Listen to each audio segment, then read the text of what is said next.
Welcome to Climate Conversations, the podcast from MIT's ClimateX, the global community for climate action.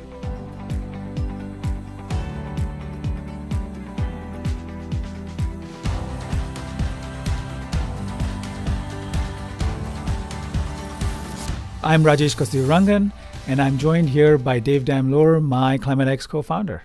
Hey, Rajesh. And we'll soon be joined by Hannah Payne, who is the sustainability coordinator for the City of Somerville. Dave, how did you get in touch with Hannah Payne? I was at a Massachusetts Climate Action Network event in which Hannah was on the panel. And she was telling about all the exciting work that she's been doing in the City of Somerville as the sustainability coordinator.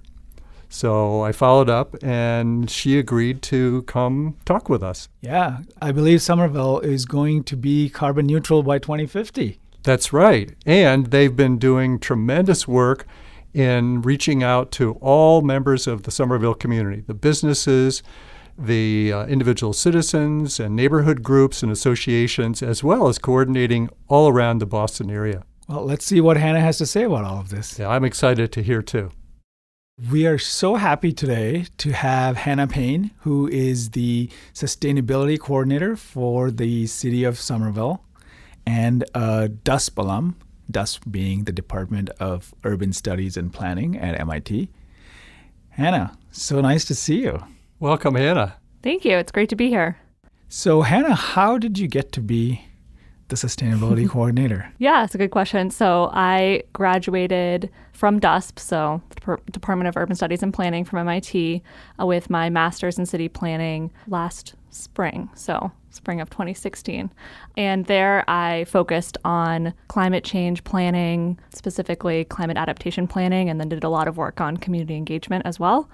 And so after that, my first job is where I am at now, which is with the City of Somerville as a sustainability coordinator. And the City of Somerville, for our listeners who don't know the Boston area, is right next to Cambridge. Yeah, so it's a city of about 80,000 people. It's just northwest of Boston, so in other larger cities, it might be considered a neighborhood of that city, but we're actually our own municipality in Somerville and the densest city in New England. Anything else that sets Somerville apart from the rest of the world? Fluff was invented in Somerville. That marshmallow spread that people like to put on sandwiches. So that's one fun fact about Somerville. But it's a pretty residential city close to Boston. So we're really connected with our neighbors, and with Cambridge and Boston, we pretty connected in terms of what we need to think about for planning. My daughter was born in the City of Somerville. Well, she was born in a hospital in Boston, but she came home to the City of Somerville. So, Hannah, what does the sustainability coordinator do? Yeah, so I work in the Office of Sustainability and Environment, and our office is 3 people right now. So we have a director, myself, and then an environmental coordinator, and we do some service delivery, so recycling as one, but mostly we work on programming and policy work. So everything from energy to electric vehicle charging stations, some kind of traditional environmental stuff around pollution and waste, and then also what I'm working on right now, climate change planning. And last spring, there was a big event, I think, or a series of events. Maybe you could tell our listeners a little bit about what happened this last spring. Sure. So one of the kind of other big things that I've been working on, other than managing the city's climate change plan, is working on doing more community outreach on sustainability and environmental issues. So I put together Somerville's first Sustainaville week. So Sustainaville is the city's brand for sustainability. So anything that kind of touches sustainability can fall under Sustainaville. So Sustainaville week was a week of events around Earth Day, really just trying to engage with community members, do some fun educational events and activities, and get the word out about our office and what some of the work that we're doing, and also help make people aware of Mayor Curtatoni's goal of being carbon neutral by 2050. Terrific. What sort of response did you get? It was a great response. So we did one of the events that I liked the most was the Tiny Great Outdoors Festival that we put on with the Arts Council. So the Somerville Arts Council does festivals throughout the year, a lot of really fun things in Somerville. That is one of the things people really love about Somerville. And so this festival was focused on celebrating Somerville's tiny great outdoors. So we, as I said before, we're the dentist city in New England. We don't have a ton of open space, and we have a lot of small pocket parks and try to take advantage of the space that we do have. And so it was celebrating kind of the urban environments.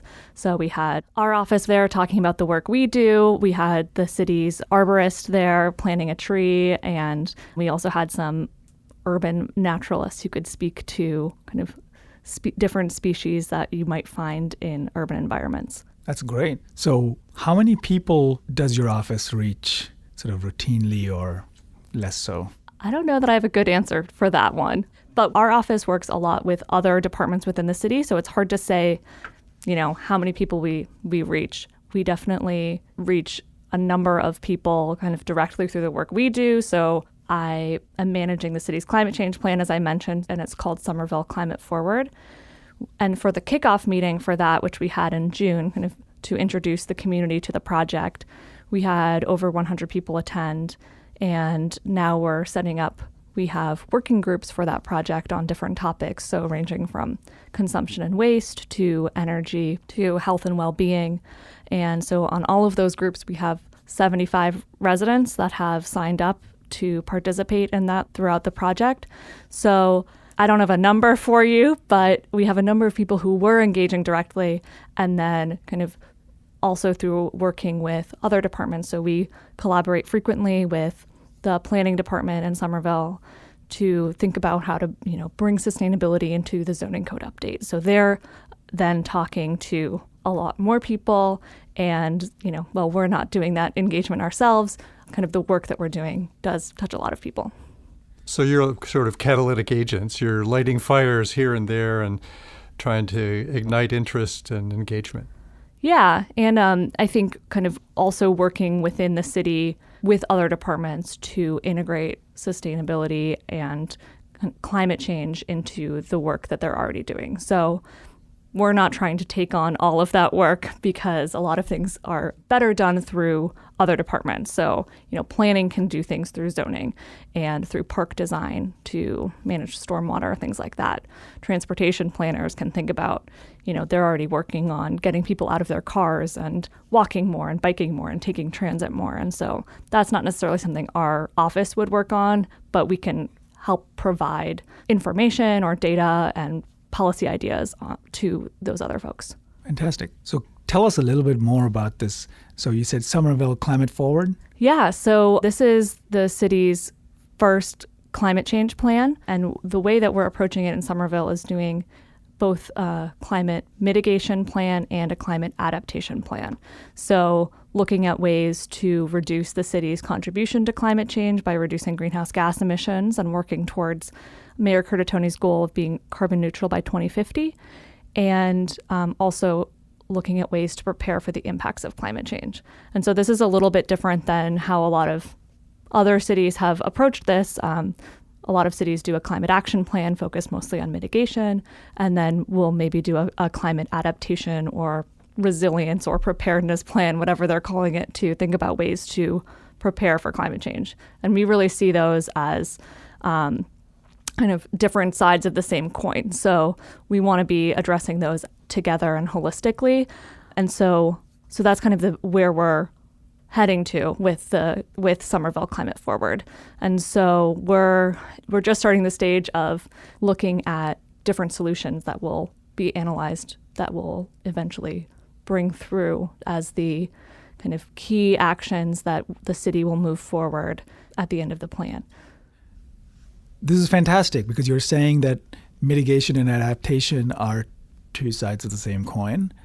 Is this process being documented, and will it be shared with the public, not just the citizens of Somerville, but also the world at large? Yeah, so we are hoping to document what we're doing and have it, have a plan that is accessible to many people and that shows kind of the steps we went through to get there, especially because we are engaging so many people. We want to make sure that people can really see kind of how their involvement is being used throughout the process. But I think thinking about beyond Somerville, we'll definitely, share our plan and what we've learned. And one of the ways that we often share our work is through the Urban Sustainability Directors Network, which is USDN for short, which is a network of sustainability directors and sustainability offices of cities and towns throughout the United States and Canada that kind of exchange ideas, best practices, answer each other's questions. And so this network has been really helpful to not just our office and the work we've done, but I think sustainability work throughout the country, because people are able to kind of draw from one another and not start from scratch every time. What's the web address again? I believe it's just usdn.org. So it's Okay. it's a network organization. So cities have to pay dues to. Oh, not anybody can't just step into that space. Right. Okay. And I think that one of the benefits of that in kind of working in the public sector is that on calls, and you can speak to folks from cities throughout the country and ask questions that, talk about politics or talk about things that, maybe you can kind of get the nitty-gritty details from other folks on what the challenges are, and I think get a little bit more honest feedback than you might in just like a report from what happened. So if people are in positions like yours, it's something you might want to seriously consider if they're not already in the network to join it. Definitely. Okay. There are some parts of the website that are public. They put out different reports, and I believe they have a whole initiative on equity and sustainability, and so that section is available to the public for kind of information on how to think about bringing in equity into sustainability work. So are there other cities that Somerville is learning from or partnering with? Like, what is there a concrete form in which the USDN actually functions in collaborations and projects? Yeah, so through USDN is one way, but we also, on a more local level, partner with our neighboring communities. So one of the ways we do that is through the Metro Mayor's Climate Preparedness Task Force, and that is the 14 cities and towns in the Boston metro area that get together. The staff from the sustainability departments, whoever works on climate change planning in those cities, we get together on a regular basis to discuss climate preparedness and what each of us are doing, and share data and best practices, answer questions, things like that. MAPC, so the Metropolitan Area Planning Council, staffs that and facilitates that task force. And so that's one way that we work with Boston and Cambridge and Medford and Chelsea and all of the different cities in the Boston region. Excellent. So what's the topic that recurs most often in these kinds of meetings? Is there something that everybody seems to be concerned with? Yeah, so I think sea level rise is one thing that is an issue for the entire region. But what we kind of use the meetings more for is talking about data needs and things like doing climate change vulnerability assessments. So, learning from one another. So when Boston put out Climate Ready Boston, they presented on their work, and we were able to ask questions about that, talking about kind of how did you work through certain things on understanding the urban heat island effect in the region, and then also collaborating on grant proposals and different tools that are kind of looking at the regional impacts. And I think one of the challenges, but also one of the major benefits of it, is that the cities within the group are at really different stages in their climate change planning process. So cities like Boston and Cambridge are kind of first to go on this work, and Somerville were kind of second, and then a number of other cities are just getting started. So Somerville has done a greenhouse gas inventory. We've completed a climate change vulnerability assessment. And so now we're doing our climate change plan. There are some cities that don't have the same sort of staff capacity that Somerville does, or Cambridge or Boston, and so they haven't been able to kind of do as much work, but they can learn from us and some of the other cities and draw on that, so they don't have to, again, start from scratch, and can kind of take the pieces that we've done and think about what that means for their community. I was having a look at your really well put together website, the Somerville Sustainaville, and really impressed with everything you've done. One of the things that jumped out at me was that Somerville has been grappling with the same things over the years. It's just more exaggerated versions of the same things. Could you say a little bit more about the ways in which Somerville is vulnerable? Sure. So some of the key things that we looked at in our climate change vulnerability assessment were impacts from increasing temperatures, so hotter summers and more heat waves, impacts from precipitation-based flooding, and impacts from sea level rise and storm surge along the Mystic River. And so in Somerville, what we're seeing is that where it floods today during a heavy rainstorm, because we have flooding events when it rains a lot, there's not a lot of place for the water to flow, and we have an aging sewer system. So, we're dealing with some of these challenges today without the increase in rain from larger storms. So on that front, what we need to prepare for is more frequent flooding because, with climate change, we're expecting rainstorms to bring 30% more precipitation. So trying to think about that as we're, trying to also manage the flooding that we're experiencing today. And then for heat waves, we have hot summers here in Massachusetts, and we'll experience heat waves here, but the change will be more frequent heat waves that last more days. So it's something that our, public health department is already working on and knows about and has systems in place to manage, high heat days and heat waves, but we need to be thinking about that happening more frequently moving into the future. And then storm surge and sea level rise, that's one where we really haven't experienced those impacts as much in Somerville. So what's different about Somerville than, say, Boston is that in Boston, during a king tide, you'll get some flooding up onto the sidewalks today. So you can kind of see that, this is maybe what sea level rise would start to look like in the future. In Somerville, we are not looking at the climate models, we're not facing the same sort of impacts from sea level rise of mean high tide flooding. We would only see flooding along the Mystic River with the combination of sea level rise and more intense storms. So in that 100-year flood or 1% chance of a flood. And that would really be one of the ways that we could experience flooding in Somerville is by storm surge kind of overtopping or going around the Amelia Earhart Dam on the Mystic River. So we have some infrastructure in place that helps protect us today, but looking into the future, if we aren't preparing and making changes to some of that infrastructure, we could see flooding from larger storms. So moving on to, because these are very, very complex problems, right? And I'm just thinking, is this exactly the kind of thing that DUSP wants their alumni to do? Because it feels like such a complex combination of understanding, weather patterns, urban planning, political exigencies of various kinds. So do you feel like you got exactly what you wanted from DUSP to be able to do the work that you're doing?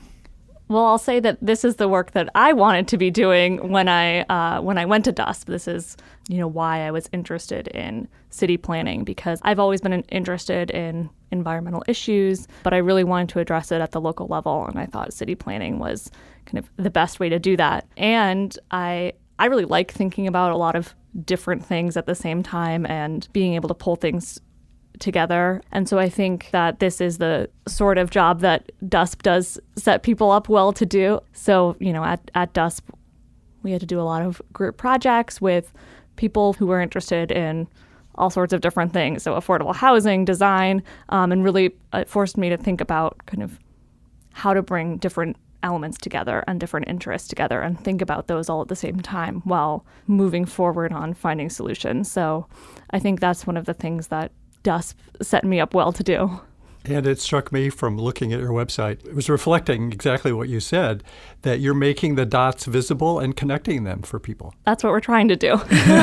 Which is terrific. So much of this, at least from the way you have talked about, there seems to be a research component. I'm not sure if it's necessarily academic research, but there's a need for data, there's a need for modeling. There's a need for communication. And Boston is, of course, the home of so many well-known institutions of higher education. So is this work done in partnership with academic groups and labs, or is it mostly done in-house within the city and elsewhere? Yeah, so for some of the baseline studies we've done for climate change planning, so our greenhouse gas inventory, our climate change vulnerability assessment, we worked with consultants on that. So not necessarily working with academic institutions, but kind of going out and hiring experts to help us with some of that research and rigorous analysis, because, we don't have the time in our positions in the city. We're a staff of 3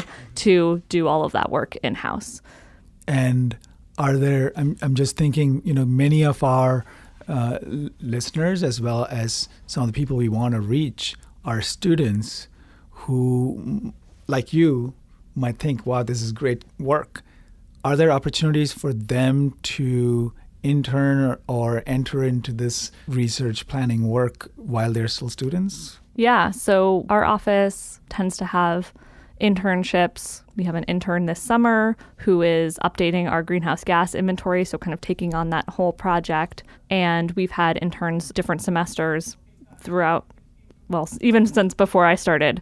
So there are definitely opportunities, and I would encourage students to look, for those opportunities, because I think you learn so much by working in the public sector and working for a city. It's a really different experience than talking about policy at an academic setting. You learn a lot of the kind of nuts and bolts of how things actually get done and some of the challenges that we face working in the public sector. What are a couple things that you've learned since you graduated from MIT last year? Working for a city, some of the things that I was like, oh, these are like the sort of policies that I would want to implement. You learn some of why those don't work or what would need to happen. I think navigating politics and the different kind of local nuances of, I've learned a lot about kind of Massachusetts state policy and what cities can and can't do. And then, also, I've also learned a lot kind of the technical stuff on the job as well. So, about solar or, one of the programs that we just launched in Somerville is community choice electricity aggregation. I didn't know anything about that. So while I was at MIT, and I think this is maybe unique to DUSP, was, I did learn more about kind of the systems thinking, policy, and now I have the opportunity to, like, on the job, really dig into kind of more technical programs and things like that. What a great opportunity it is. Yeah. To extend your learning. Yeah, it's great. I love to continue to learn. You mentioned Massachusetts state policies and also the political landscape. What kind of political support are you getting for your work? Certainly within the city, and I don't know if you need political support beyond the city, but speak to both if you can. Yeah, so I feel very fortunate to work for the City of Somerville. Mayor Curtatone is very supportive of taking action on climate change. He has set the city's goal to be carbon neutral by 2050 and has really kind of put a lot of energy behind the work that we're doing. So I feel that, we have political support at the top in Somerville to really take strong action on climate change. And he's been very supportive of Somerville Climate Forward and the work that we're doing with that. And then also the Board of Aldermen within Somerville are also very supportive of this work. So I think, being in a progressive city, it's great to have the support from leadership to really take this work seriously, and that there is, funding behind it to fund my position and some of the work that we're doing in our office. You're also working with the Somerville Commission on Energy Use and Climate Change. Can you tell our listeners a little bit about what's going on there? Sure. So the Commission on Energy Use and Climate Change is a commission made up of Somerville residents that have expertise or experience in climate change, energy, environmental issues, and they are appointed by the mayor. And then they, meet monthly and provide advice and feedback on our work and help us think through different ideas, and they bring ideas to our office. And then they also advise the mayor kind of on policy and programs and kind of the direction that Somerville should take. So they were actually integral in kind of pushing for that carbon neutrality goal and helping the city see that that is the goal that we need to set in order to keep climate change in check, and that we'll set that goal, and now our job is to figure out how to get there. Great. Talking about how to get there, we are getting towards the end of this conversation. And we always end our conversation with a magic wand question, right? And today we might try to do a double magic wand. So the first magic wand question is, you've been in Somerville for a year, you kind of got a sense for the landscape. If there was one pressing issue that you would like addressed, what would that be? One of the biggest challenges we face in Somerville is that we have really old building stock.